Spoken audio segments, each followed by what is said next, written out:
வணக்கம். உலகின் அழகான நாடு, வளமையான நாடு, ஐரோப்பிய நிலப்பரப்பின் வாய்ப்புகளுக்கு வாயில் திறக்கும் நாடு சுவிட்சர்லாந்து டாவோஸ் நகரில் வல்லமைமிக்க உலகின் தலைவர்கள் ஆண்டுதோறும் ஒன்று கூடும் வேர்ல்ட் எக்கனாமிக் ஃபோரம் அரங்கில் தி ரைஸ் அமைப்பினுடைய 13வது உலக மாநாடு நடக்கிறது. 40 நாடுகளின் வெற்றி தமிழர்கள் வருகிறார்கள். அவர்களோடு இணைவோம், வாருங்கள், நாம் சந்திக்கலாம் டாவோஸ் நகரில். நன்றி, வணக்கம்.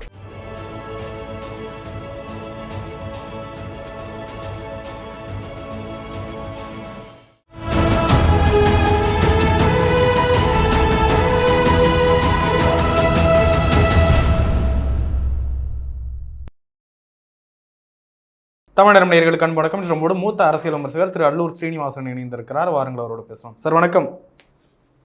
வணக்கம் மார்சல், நல்லா இருக்கீங்களா? நல்லா இருக்கேன் சார், நீங்க நல்லா இருக்கீங்களா? நல்லா இருக்கேன். ரொம்ப நாள் ஆச்சு, நீண்ட இடைவெளி. மகிழ்ச்சி அடைகிறேன். மகிழ்ச்சி சார். நாடாளுமன்ற தேர்தல் நெருங்கிட்டு இருக்கு. திமுக குறைய தொகுதியை உறுதி செஞ்சுட்டாங்க. தொகுதி பங்கீடு பேச்சுவார்த்தைகள் நிறைவடைகிற கட்டத்தில் இருக்கு. நம்ம முழுசா வரல. அதிமுக தரப்புலையும் எடப்பாடி பழனிசாமி பாமக பக்கமும் தேமுதிக பக்கமும் போய் பேச்சுவார்த்தை நடத்த ஆட்களை எல்லாம் அனுப்பிக்கிட்டு இருக்கார். எப்படி பாக்குறீங்க? அதிமுக இன்னும் கூட்டணியை உறுதி செய்யல, யாரும் வந்த மாதிரியும் தெரியல, ஒப்பந்தம் போட்ட மாதிரியும் தெரியல. தாமதத்துக்கு என்ன காரணம்னு நினைக்கிறீங்க? எனக்கு நான் ஏற்கனவே பல முறை நம்ம தமிழகத்துல பேசியிருக்கிறேன். பாஜகவினுடைய மாய வலையிலிருந்து எடப்பாடி தப்பிக்க முடியாதெல்லாம் நம்ம பேசியிருக்கிறோம். இப்போ இருக்கிற சூழ்நிலைகளை பார்க்கிற பொழுது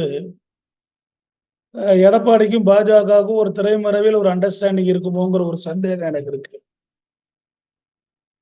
என்னன்னா, உளவுத்துறை அறிக்கையின்படி அதிமுக பாஜக கூட்டணி இங்கே போட்டியிட்டால் டெபாசிட் கூட கிடைக்காது, சிறுபான்மை மக்களுடைய வாக்கு கிடைக்காது என்கிற சூழ்நிலை இருப்பதை அவர்கள் புரிந்து கொண்டு, ஆகையினாலே திரைமறைவிலே எடப்பாடி பழனிசாமி அதிமுக நீங்கள் தனியாக போட்டியிடுங்கள், இப்போ அவங்க அந்த எஸ்டிபிஐ கட்சியோட ஒரு கூட்டணி மாதிரி வச்சு சிறுபான்மை மக்களுடைய வாக்குகளை பெறுவதற்கான முயற்சிகளை எடப்பாடி பழனிசாமி மேற்கொண்டிருக்கிறார். ஆகையினாலே அவரை தனியே போட்டியிட வைத்துவிட்டு இவர்கள் தனியாக போட்டியிட்டு பாஜக தலைமையில அந்த ஜி.கே. வாசன் போன்ற அவரை ஒத்து வருகிற கட்சிகளை வைத்துக் கொண்டு தேர்தலில எந்திர மந்திர தந்திரங்களை வைத்துக் கொண்டு, சொல்றது புரியும் நினைக்கிறேன் உங்களுக்கு. ஏன்னா வாக்குச்சீட்டு முறையிலே தேர்தல் நடந்தால் ஒழிய ஒரு நியாயமான தேர்தல் நடக்காது என்பதும் முடிவுகள் நியாயமாக இருப்பாது என்பதனுடைய தனிப்பட்ட ஆழமான கருத்து. இதை தொடர்ந்து நான் வலியுறுத்தி வந்திருக்கிறேன். இதை பொழுது சீமான் போன்றவர்களும் திருமாவளவன் போன்றவர்களும் வடநாடுகளிலே பல்வேறு சமூக ஆர்வலர்களும் போர்க்கொடி உயர்த்தியிருக்கிறார்கள். வாக்கு எந்திரத்தின் மூலம் தேர்தல் நடந்தால் முடிவுகள் நியாயமாக இருக்காது என்று. ஆக வாக்கு எந்திரத்தின் அடிப்படையில் நடைபெறுகிற தேர்தலில் இது போன்ற எந்திர தந்திர வேலைகளில் ஈடுபடுவதற்காக பாஜக இது போன்ற வேலைகளை செய்கிறது என்கிற ஒரு சந்தேகம் எனக்கு இருக்கிறது. காரணம், எடப்பாடி பழனிசாமி எந்த சூழலிலும் பாஜகவை பகைத்து கொண்டு தனித்து போட்டியிடுன்னு சொல்லுகிற அளவுக்கு வீராதி வீரரோ சூராதி சூரரோ அல்ல. அவருடைய ரெக்கார்டு ரொம்ப வீக்கு. உடநாடு கொலை வழக்கு ஒன்று போதும் அவர் பரம்பரையை உள்ளே சென்று சிறையிலே கழித்தின்பதற்கான அனைத்து ஆவணங்களும் அவரிடத்தில் இருக்கிறது. அவர்கள் கண்ணசைத்தால் தமிழக அரசுக்கு வாய்மொழி உத்தரவு பிறப்பித்தாலே போதும், எடப்பாடி பழனிசாமி அவர்கள் நிரந்தரமாக சிறைக்கு போவார். மற்ற ஊழல் வழக்குகள், வருமானத்துக்கு சொத்து சேர்த்த வழக்குகள், அனைத்து ஆவணங்களும் பாஜகவினுடைய கையில இருக்கிறது, மத்திய அரசாங்கத்தில் இருக்கிறது. இந்த சூழ்நிலையிலே அவர் தனித்து போட்டியிடுவார் என்று சொல்லுகிற பொழுதுதான் ஒரு பெருத்த சந்தேகம் எனக்கு வருகிறது. தமிழகத்தில் இருக்கிற அரசியல் நோக்கர்கள் என்ன சொல்கிறார் என்றால், திமுகவும் அதிமுகவும் பேசி வைத்துக் கொண்டு பாஜகவை வரக்கூடாது என்று செயல்கிறார்கள். அது எனக்கு தெரிந்தவில்லை, அது உண்மையாக தெரியவில்லை. பாஜகவும் எடப்பாடியும் பேசி வைத்துக் கொண்டுதான் இது போன்று வேலைகளில் ஈடுபடுகிறார்கள் என்பது என்னுடைய அரசியல் அனுமானம். அதை தேர்தல் முடிவதற்குள் தெரிந்து கொள்ளலாம், அல்லது தேர்தல் முடிந்தும் தெரிந்து கொள்ளலாம். அந்த அளவிற்கு அரசியலிலே ஒரு சூட்சமம் இருக்கிறது என்பது என்னுடைய கருத்து. ஓ பன்னீர்செல்வம் அவர்கள் நான் தொடர்ந்து பாஜக கூட்டணியில தான் இருக்கேன், அங்கதான் இருக்கேன் அப்படின்னு சொல்லிட்டு இருந்தாரு. ஆனா சமீபத்தில் பிரதமர் மோடி அவர்கள் பல்லடம் பொதுக்கூட்டத்திற்கு வந்தப்போ அங்க அவருக்கு அழைப்பு விடுக்கப்படவில்லை அப்படின்ற மாதிரி செய்தி. எப்படி பாக்குறீங்க? மற்ற கூட்டணி கட்சி தலைவர்கள்லாம் இருந்தாங்க, ஓபிஎஸ் என்ன ஸ்டேஜ்ல வச்சிருக்காங்கன்னு நினைக்கிறேன். இல்லை, நான் ஏற்கனவே சொல்லியிருக்கிறேன். அவர்கள் ஓபிஎஸ்ஐயும் உங்களுக்கு பாஜகவினுடைய போக்கு அணுகுமுறை என்பது தங்களை யார் நம்பி வருகிறாரோ அவர்களை காலடியிலே போட்டு நசுக்குவது, மிதிப்பது, அவர்களை ஒதுக்குவது என்பதை தான் வழக்கமாக கொண்டிருக்கிறார். கடந்த காலங்களிலே அப்படித்தான் நிகழ்வுகள் நடந்திருக்கிறது. சசிகலாவின் தலையிலே கை வைத்து ஆறுதல் சொன்னாரே மோடி, என்ன ஆனது? சசிகலா உள்ளே போனதுதான் மிச்சம். அதே கதிதான் ஓபிஎஸ்க்கும். எல்லை மீறி புகழ்ந்த ஓபிஎஸ்க்கு என்ன கிடைக்க போகிறது? அவருக்கு என்ன செய்ய போகிறார்கள் என்று அவருக்கும் புரியவில்லை. ஆனால் பாஜக தெளிவாக இருக்கிறார். அவர்கள் நீ ஓபிஎஸ் கூடயும் இபிஎஸ் கூடயும் போயிடக்கூடாது, சசிகலா கூடவும் போயிடக்கூடாது, ஆனால் டிடிவி கூட வேணா சேர்ந்து பழகிக்கங்க அப்படிங்கிற மாதிரி சொல்றாங்க.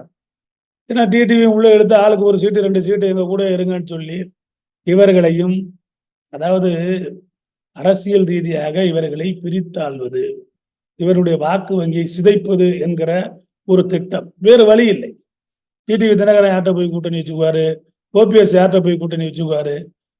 வேற வழியே இல்லை. அவர்கள் பாஜகவை தவிர வேற போக்கிடம் இல்லாத, அதாவது வழிப்போக்கர்கள் மாதிரி ஆகிவிட்டார்கள் 2 பேரும். சசிகலா அவருடைய நிலைமை என்ன? திருசங்க சொர்க்கத்தில் என்ன அவர்கள் என்ன செய்ய போகிறார்கள்? சசிகலாவுக்கு என்ற சீட்டு கொடுக்க போறாங்களா, இல்ல அவர்களை ஒரு அணியாக அவர்களை அங்கீகரிக்க போகிறார்களா என்று எதுவுமே தெரியவில்லை.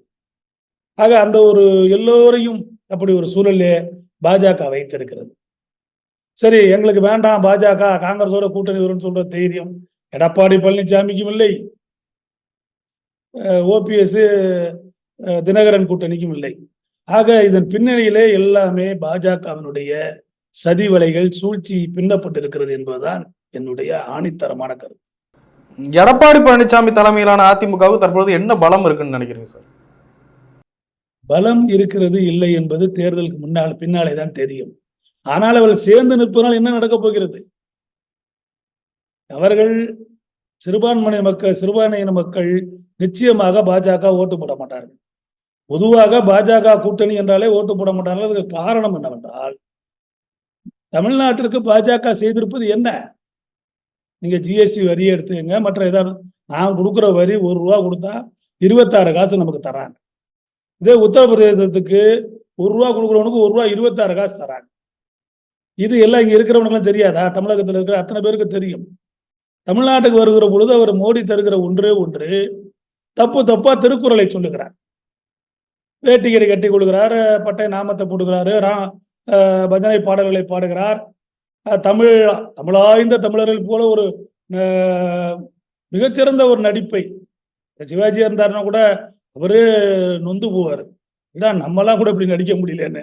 அந்த அளவுக்கு ஒரு மிகப்பெரிய தத்துருவமான நடிப்பை, தமிழகத்தின் மீது ஒரு தீரா காதல் கொண்டது போல, தீந்தமிழ் காதலர் போல மோடி தன்னை உருவகப்படுத்தி கொண்டு தமிழகத்தில் இருக்கிறவர்களை தமிழர்களுக்காக எது ஒன்றுமானால் அது பாஜகவினால் முடியும் என்கிற போன்ற ஒரு தோற்றத்தை உருவாக்குவதற்கான வேலைகளை செய்கிறாளே தவிர தமிழகத்திற்கு என்று எந்த ஒரு நலத்திட்டங்களையும் தரவில்லை. சாதனை என்னவென்று கேட்டால் அதை சொல்லவே மாட்டேங்கிறார்கள். 10 வருடம் நீங்க என்ன செஞ்சீங்கன்னு கேட்டா அதை வாயத்தோடு சொல்ல மாட்டேங்கிறான். அதையால இப்பொழுது பேசுகிற கூட்டத்தில் ரொம்ப அருமையா ஒன்று சொன்னாரு, தடைகளை தாண்டி தமிழகத்துக்கு நான் செய்வேன். இங்க என்ன தடை இருக்குது? மத்திய அரசு திட்டங்களை தருவதற்கு என்ன தடை இருக்கு? இப்போ எய்ம்ஸ் கட்டுறதுக்கு என்ன தடை இருக்கு? ஒரு செங்கக்கல்லை வச்சுட்டு அதுக்கப்புறம் இன்னும் அடுத்த வேலை நகரல. யாராவது வச்ச ஒரு செங்கக்கல்லை போய் வேணா சொல்லலாம், உதயநிதி ஒரு செங்கக்கல்லை எடுத்துட்டு வந்துட்டாருன்னு. வேற என்ன அங்க நடந்திருக்கு? என்ன தடையை தமிழக அரசாங்கம் உங்களுக்கு கொடுக்குது? தமிழகத்தில் இருக்கிறவர்களை முட்டாளாக்கி மதத்தை சொல்லி, இனத்தை சொல்லி, ராமர் கோவில் கட்டிய உணர்வுகளை எல்லாம் சொல்லி இங்க இருக்கிறவனை ஏமாற்றுகிற வேலையைத்தான் பாஜக செய்திருக்கிறார்களே தவிர நாங்கள் செய்த சாதனை என்ன என்று அவர்கள் இன்னும் சொல்வதற்கான இதுவும் இல்லை. நான் கேட்கிறேன், இந்த 9 வருஷம் நான் என்னென்ன செஞ்சேன் அப்படின்னு சொன்னா நேரு காலத்திலிருந்து ஆரம்பிக்கிறாங்க. இன்னும் செத்து போன நேருவையும் அவன் செத்து போன பெரியாரையும் தான் இவங்க திட்டுறாங்களே தவிர தமிழகத்துக்கு நாங்க என்னென்ன செஞ்சிருக்கிறோம், இந்தந்த நன்மைகள் செஞ்சிருக்கிறோம் அப்படின்னு வரிசையா பட்டியலை போடுங்க. அதை வச்சு ஓட்டு கேளுங்க சாதனைகளை. நான் ஆதி காலத்திலிருந்து தொடர்ந்து 2-3 வருடங்களா இந்த கருத்தை சொல்லிட்டு இருக்கேன். பாஜக தமிழகத்தில் வளர்வதை பற்றி வருத்தமோ ஆட்சேபனோ எங்களுக்கு இல்லை. உங்களுடைய சாதனைகளை சொல்லி நீங்கள் வாக்குகளை கேளுங்கள் என்றால் அதற்கு எந்த வழியும் இல்லை. என்ன சாதனை எனக்கு தெரிஞ்சது இல்லை. ஒரு நெறியாளருங்கிற முறையில் நீங்க ஏதாவது பாஜக சாதனை செஞ்சிருந்தா எனக்கு சொல்லுங்க, நான் தெரிஞ்சுக்கிறேன். சமீபத்தில் ஒரு பிரபல தனியார் தொலைக்காட்சி வெளியிட்ட கருத்து கணிப்பில் தமிழ்நாட்டில் பாஜகவுக்கு 2வது இடம் கிடைக்கும்ன்றாங்க. 18% பாஜகவும் 17% அதிமுகவும். எப்படி பார்க்குறீங்க? அதாவதுங்க, நான் சொல்லுகிறேன், இப்பொழுத நீங்க போன தேர்தலில் தெரிஞ்சிருக்கும், போன பாராளுமன்ற தேர்தலில் 300 இடங்களிலே பாஜக வெல்லும் என்று பாஜகவுடைய தலைவர்கள் அமித்ஷா, மோடி போன்ற எல்லா தலைவர்களும் சொன்னார். அதன் பின்பு என்ன நடந்தது? அனைத்து ஊடகங்களும் டெல்லிக்கு ஊடகத்தினுடைய முதலாளிகள் டெல்லிக்கு வரவழைக்கப்பட்டு அவர்களுக்கு உரிய சன்மானங்கள் வழங்கப்பட்டு அவர்கிட்ட என்ன சொன்னாங்க? ஒன்றும் வேண்டாம், நீங்க போய் 300 சீட் ஜெயிக்கும், பாஜக தொடர்ந்து இந்த தடவை 300 சீட் ஜெயிக்கும்னு மட்டும் நீங்க சொல்லுங்க, வேற ஒன்றும் வேண்டாம், மீதியை நாங்க பாத்துக்கிறோம், எங்கள்கிட்ட கையில விஷயம் இருக்கு அப்படிங்கிறது தான் அவங்களுடைய திட்டம். இப்ப 370 400 சொல்லிக்கிட்டு இருக்காங்க. இதை நீங்க சொன்னா போதும், ஊடகங்களுக்கு இருக்கக்கூடிய ஊடகங்கள் அதை மட்டும் சொன்னா போதும், மீதியை நாங்க பாத்துக்கிறோம், ஏன்னா எங்க கையில எந்திர தந்திரங்கள் இருக்கிறது. உலகத்திலே எந்த நாட்டிலேயும் அமெரிக்கா போன்ற பெரிய வல்லரசு நாடுகளிலே வாக்குச்சீட்டு முறையிலே தேர்தல் நடத்தாங்க. இந்தியாவிலே மட்டும் மின்னணு வாக்கு எந்திரத்தில் நடக்கிறது. அதுல செய்ய முடியாதுன்னு சொல்றாங்களே தவிர, வேண்டாம்னா ஏன் கேட்க மாட்டேங்கிறீங்க? துணிஞ்சு தைரியமா சொல்ல வேண்டியதானே. பாஜக இருக்க அமித்ஷா, நாங்கள் வாக்குச்சீட்டில் நடத்தினாலும் 400 சீட் ஜெயிப்போம்னு சொல்லுங்க, தைரியமா சொல்லுங்க, வாங்க களத்துக்கு நில்லுங்க, நீங்க ஜெயிங்க, நான் ஒத்துக்கிறேன். பாஜக 400 சீட்ல ஜெயிக்கணும், வாக்குச்சீட்டுல நடத்தி நான் ஏற்றுக்கொள்கிறேன், பாஜகவை ஏற்றுக்கொள்கிறேன். ஏன் அதை சொல்ல மாட்டேங்கிறீங்க? காங்கிரஸ்காரனும் இதை ஏன் கேட்க மாட்டேங்கிறான்? எதிர்கட்சிகள் ஏன் கேட்க மாட்டேங்கிறான்னா, வாக்குச்சீட்டு இயந்திரத்தை, மின்னணு வாக்கு இயந்திரத்தை அறிமுகப்படுத்தி அவர்கள் அவங்கள உடனே இப்ப செத்து போன நேருவே விடாம போட்டு அடிக்கிறாங்க. அதனால நீங்க தான் கொண்டு வந்தீங்க, அப்ப நீங்க தான் இந்த இவிஎம் மிஷினை வச்சு ஜெயிச்சிங்களான்னு சொல்லுவாங்களேன்னு சொல்லி கேள்வி கேட்பாங்களேன்னு பயந்துகிட்டு காங்கிரஸ்காரனும் சொல்ல மாட்டேங்கிறான், எதிர்கட்சிக்காரனும் சொல்ல மாட்டேங்க. ஆனா வடநாட்டிலே இருக்கக்கூடிய சமூக ஆர்வலர்கள் போராடுகிறார்கள்.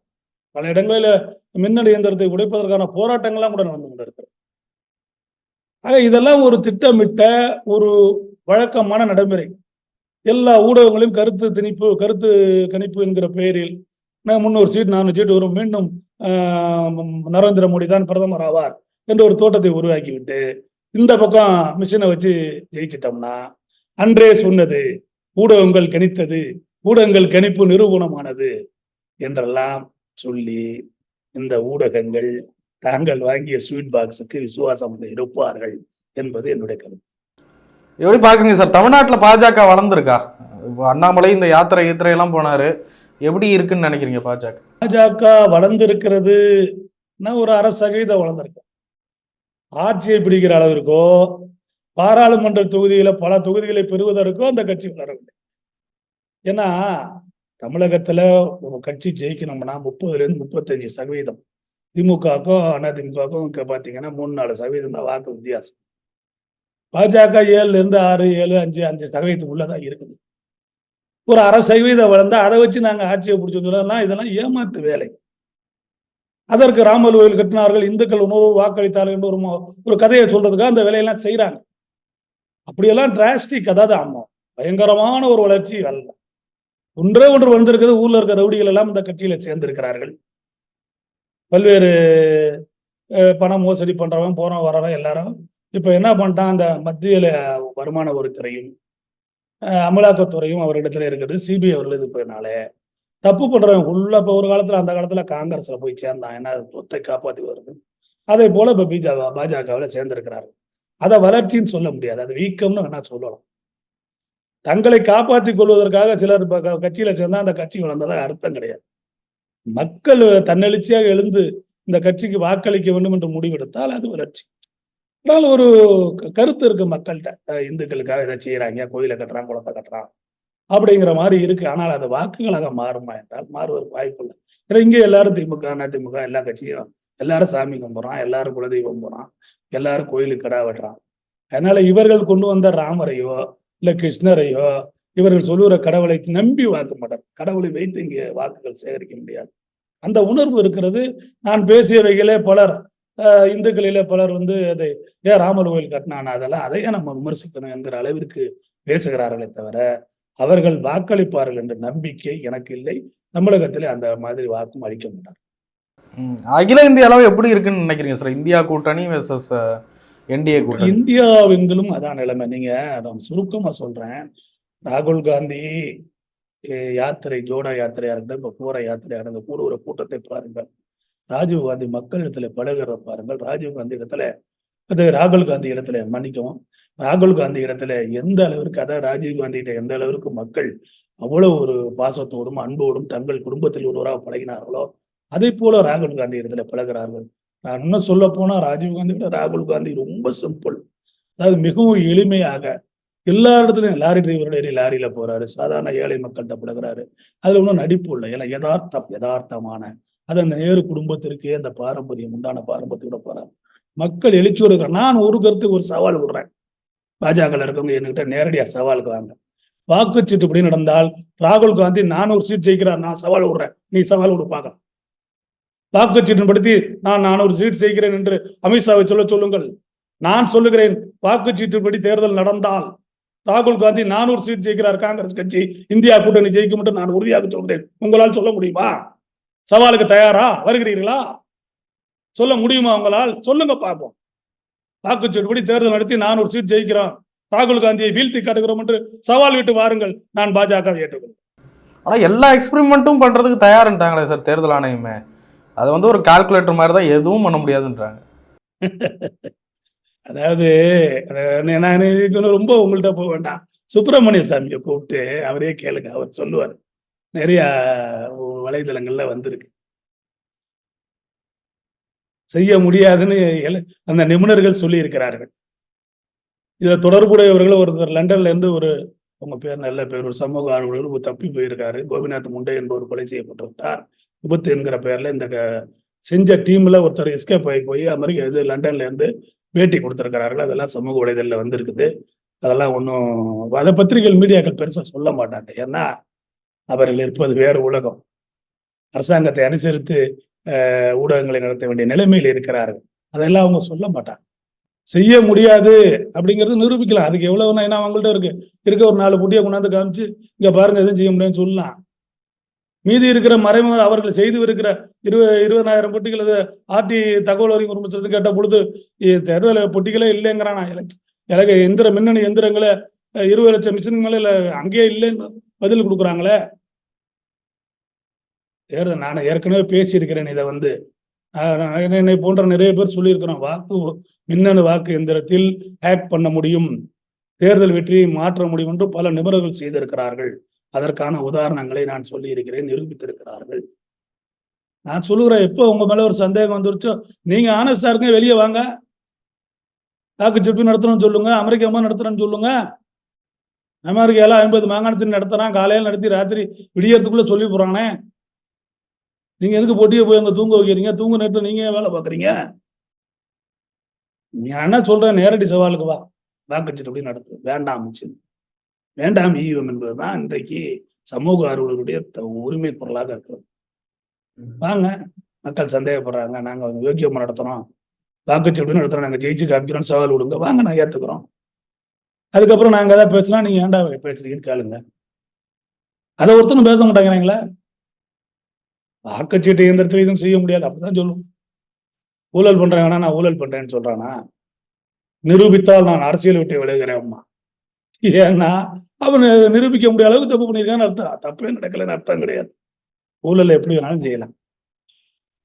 ஏன்னா கையெழுத்து போடுறது, ஒரு டெண்டர் போடுறீங்கன்னா ஒரு மந்திரி 15% கமிஷன் நிரூபிக்க முடியுமானா எப்படி இப்ப நிரூபிக்க முடியும்?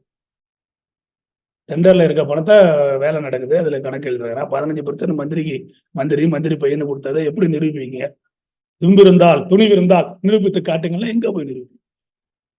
இதெல்லாம் திரைமறைவில் நடக்கிறது. இதெல்லாம் ரஞ்சித்துக்கு ரஞ்சிதி போடுகிற வழக்கம் நம்ம நாட்டில இருக்கிறதா நான் கேட்கிறேன். ஒரு நீதிபதி ரொம்ப அழகா சொன்னாரு, இந்த மாதிரி தான் முற்போக்கு சிந்தனாரு. ஏன்டா இந்த மாதிரி கமிஷன் கொடுத்துக்கிட்டு அவன் சாப்பிட்டு போறதுக்கு அதை இன்சென்டிவ் கொடுத்து அதையும் லீகலைஸ் பண்ணிருங்க. 100 கோடிக்கு ஒரு திட்டத்தை போறேன்னா 5% அதிகாரிகள் கொடுத்துட்டு போனா சொல்லலாம் போது. இப்போ 22-25% அடிக்கிறானே. கர்நாடகால 40% கேட்டான்னு பத்திரிகைகளில் செய்தி வரவில்லையா? ஒப்பந்தக்காரர்கிட்ட 40% கமிஷன் கேட்கறான்னு வந்துச்சா இல்லையா பாஜக ஆட்சியில? தமிழகத்துல அந்த அளவுக்கு இல்ல. நான் ஓப்பனா சொல்றேன், 26% வந்திருக்கு. இப்ப எனக்கு தெரியும் யாருக்கு எவ்வளவு வேணா லிஸ்ட் போட முடியாது, ஒரு தனி விவாதம் வச்சுக்கலாம். யாராவது கேளுங்க, யாராவது என்ன நிரூபிக்க சொல்லுங்க பார்க்கலாம். எப்படி போய் நிரூபிக்க முடியாது? பில்லு வாங்குற அன்னைக்கு அவன் கவர்மெண்ட்டை கொடுக்குறான், இவன் கையெழுத்து போறான், முடிஞ்சு போச்சு. இதெல்லாம் மக்களுக்கு தெரியாமையா இருக்கு? யார் எல்லாத்துலயுமே ஊழல் நடக்குது, எல்லா இடத்துலயும் பகிரங்கமாக லஞ்சம் என்கிறது இருக்கிறது. சரி, லஞ்ச ஒழிப்பு தெரிஞ்சு இருக்கு, அவங்க என்ன செய்யறாங்க? 5000 10,000 பிடிக்கிறாங்க, இதெல்லாம் போய் பிடிக்கிறாங்களா? இதெல்லாம் யாரா கேட்கறாங்களா? மக்களுக்கு அந்த மாதிரி விழிப்புணர்வுலாம் இருந்தா இந்தியா எங்கேயோ போயிடும். இவனை தான் மதத்தை சொல்லியும் ஜாதியை சொல்லி மூளைச்சலவை செய்து அந்த மாதிரி சின்ன விஷயங்கள்ல இவன் ஈடுபட கவனம் போகுத. பறந்து சிந்திக்கிற சிந்தனை ஆற்றல் இல்லையே தமிழர்களுக்காகட்டும், இந்தியர்களுக்காகட்டும். விழிப்புணர்வு இல்லையே. மேல்நாடுகளை பார், மேல் அமெரிக்காவை பார், ஜப்பானை பாருங்கிறான். அவனுக்கு மாதிரி உனக்கு அறிவு இல்லையே. அதை நான் வந்து வேதனையோடு சொல்றேன். கூர்ந்து கவனிங்க என்ன நடக்குது. ஏன் அமெரிக்கா போன்ற நாடுகள்ல இவிஎம்ல நடக்கல? இந்த கேள்விக்கு பதில சொல்லுங்க. அவனுக்கு தெரியாதா? விஞ்ஞானத்துல வந்து உலகத்துல வல்லரசு சொல்கிற அமெரிக்கால அவன் வாக்கு எந்திரத்தில் தேர்தல் நடத்த தெரியாதா? இந்த கேள்விக்கெல்லாம் பதில் சொல்லுங்க. சார், நிறைய விஷயங்களை பகிர்ந்து கொண்டீங்க. நன்றி சார். நன்றி, வணக்கம். Let's build our bright future with the scenic wonders of Switzerland. The RISE 13th Global Tamil Entrepreneurs and Professionals Summit from 7th to 9th June 2024 in Davos. Let's join with the global Tamils at the renowned Davos Congress Center. Register now at www.tamilrides.org. Contact us at 91500 60032.